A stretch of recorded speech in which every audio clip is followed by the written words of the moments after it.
அக்கா விநாயகர் சதுர்த்தி வசூலு. தம்பி நேற்று நாளைக்கு வாண்ணா, அப்புறம் இன்னைக்கு வந்தீங்க. புரியலையாடா? நாளைக்கு வாங்கன்னு அர்த்தம்.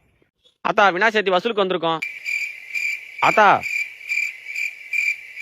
அத்தா என்னடா கண்டுக்கவே மாட்டுது? ஏ கல்வி கல்வி,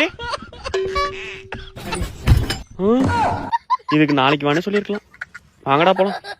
அக்கா விநாயகர் சதுர்த்தி வசூலு. இருப்பா வந்துடுறேன். சரிக்கா. அண்ணா அந்த அக்கா காசு எடுக்க தானே பேருக்கு பேர் எழுதிக்கண்ணா. அப்படின்ற? ஆமாண்ணா. சரி எழுதுவோம். காத்திருந்து காத்திருந்து காலங்கள் போகுதடி. அக்கா வந்துட்டாங்கடா. இல்லை எந்திரிங்கடா. என்னப்பா என்ன விஷயம்? அக்கா விநாயகர் சதுர்த்தி வசூலுக்கா. அண்ணன் வீட்டுல இல்லப்பா, நாளைக்கு வாங்க. அக்கா அத முன்னாடியே சொல்லிருக்கலாமாக்கா? ஏன்க்கா இருவரன்னு சொல்லிட்டு போனேன்? அதுவா, அடுப்புல சாப்பாடு வச்சு நான் அதான். சரிக்கா. சரிப்பா நாளைக்கு வாங்க. அக்கா பேர் எழுதிக்கணும். அண்ணா உங்க வீட்டுல வசூல் கேட்கலண்ணா. டேய் எங்க வீட்டுல ஊருக்கு போயிருக்காங்கடா. சரி இரு வரேன். என்னடா என்ன விஷயம்? அண்ணா விநாயகர் சதுர்த்தி வசூல்ண்ணா. நாளைக்கு வா.